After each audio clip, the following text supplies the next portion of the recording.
What's up, you guys? Zoeb here from OneGlanceTrader.com, and in this week's video I try to predict where the market will move just by using pivot points, trend lines and support and resistance lines. So I walk you guys through in this video 3 currency pairs on a Monday morning just after the London Open, showing you where I think that these particular currency pairs will move. I put in a stop loss and a take profit target, and then what I do is record the video a few days later to see how these trades potentially would have played out. Again, I'm not using any of my indicators, none of my EAs. I'm just using purely around pivot points. And you guys will know that I've done a few pivot point videos now, and I do feel that there's something there. And in this particular instance, I'll be using the weekly pivot as my kind of guide in terms of where I think price will move.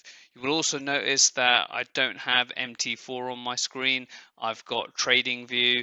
I've been utilizing Trading View, especially around the pivot strategy, because I just find the indicator in Trading View really good, and I might even create my own MT4 pivot indicator at this rate because I'm really enjoying pivots. So, you know, if you guys are enjoying this video or utilizing Trading View, you guys can check out Trading View. The link is also below as well. So let's get straight into this video, and like I said, I'll first be going into Monday morning, going through 3 particular currency pairs where I think the market will move to, and then show the outcome of where the market did actually move to. So was I right? Find out in a second.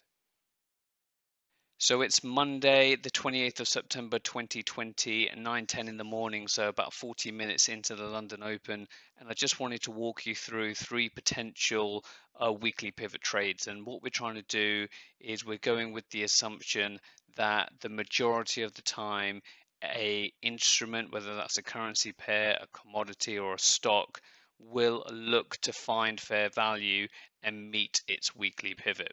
So you can see here I've got the USD JPY chart open on an hourly chart, and you can see here that this week's pivot is down here, and we are looking to enter a trade to potentially go short. So in this particular example, I am ready to go short. So I would have entered in at this area over here, and again I'm looking for a minimum of a 1-to-1.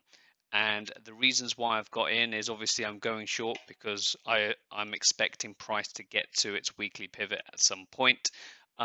We've been in this kind of bullish momentum over here, and as you can see, we've got a classic break and retest, which I'm hoping then price will start to fall towards its weekly pivot. And again, I'm not looking for price to get all the way to its weekly pivot. I'm looking for it to get part of the way there. And ideally, what I wanted to do was to kind of get my take profit here, but I couldn't really find a logical place for the stop for this particular one. However, I feel if price gets to this level here, I am completely wrong in terms of my analysis. So this would be one trade that I would be in. Now, and price has started to go against me, but my R to R is at 1-to-1. So that's that trade. Got another one on the USD CAD again, which is another short trade, which I would already be in. The reason why I like this trade, there's a lot of room out to the weekly pivot down here. We have had bearish divergence, and then we've also formed a double top over here. So when the market opened last night, it started to get to these levels, but I was waiting for price to kind of, you know, come back to get a better R to R. And this one I've gone for a risk reward of 2, targeting these kind of lows over here. Again, not trying to get all the way down to the weekly pivot. And the last one I wanted to show you was the New Zealand dollar, US dollar. And this one over here, again, we've had bearish divergence. We started to make the move up, and now we're tracking along this kind of bullish trend line over here. And what I'm also doing is looking at the overall trend line to go short. So this currency pair is really kind of hitting this kind of triangle situation here, where price can either fall or it can continue to rise. So what I've got over here is I've got an alert set at this level here to kind of beat this level of support, and what I'm looking for price to do is price to go up, retest, and then go out in terms of my favor. And I really want to try to get a tight stop here of this situation. So again, this one is, I'm waiting for the setup for a 1-to-1. So I will check back with you guys to let you know the outcome of these trades. So it's been 3 days and I wanted to walk you through the outcome of these 3 potential trades. So firstly, on the New Zealand dollar, as you can see, it did hit its weekly pivot. We expected price to break through this bearish trend line, come up, retest, and then go hit the pivot.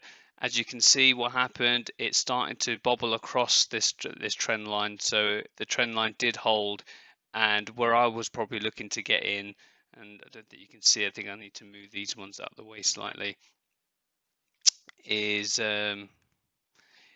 at these levels over here. You can see you've got 2 dojis and a pin bar there. So you've got 3 type of rejection candles, which would be the perfect entry to get in somewhere on this bar, especially if we beat these highs, for it to get to its target over here for a 1-to-1. So I probably would have adjusted my take profit target to account if I did get in a bit later, but you can see that there was no drawdown in terms of there, so a fairly successful trade that in this particular instance.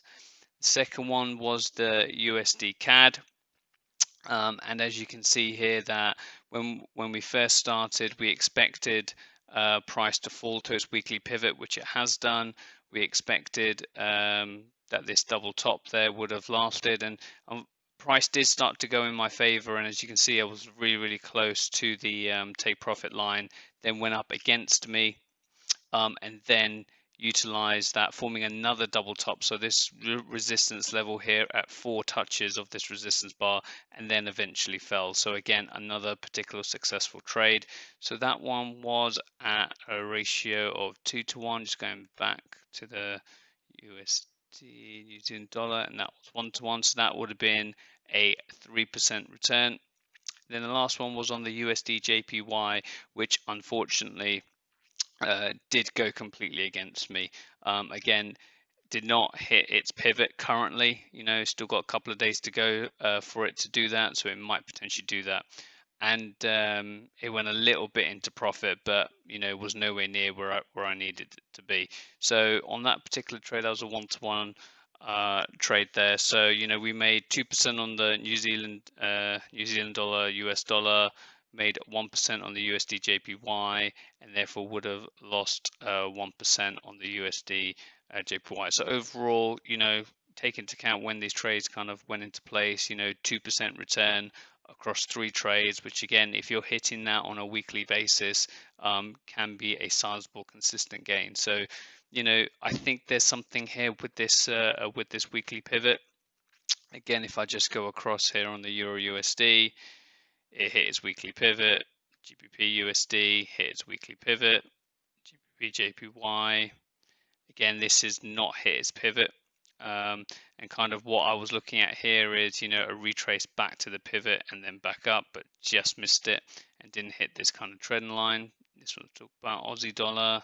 Again, hit its weekly pivot. Euro GBP hit its weekly pivot.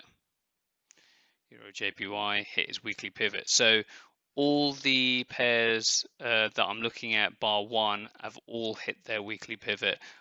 So again, I'm still testing this, kind of trying to put some rules together for you guys, or for me to kind of forward test this. So if you guys like these type of videos, please comment, please leave a like, and please watch out for future videos around pivots, weekly pivots, monthly pivots, because I do feel that we can build a trading strategy out of this. So really keen to hear your thoughts. Let me know in the comment section, and I shall see you guys on the next video.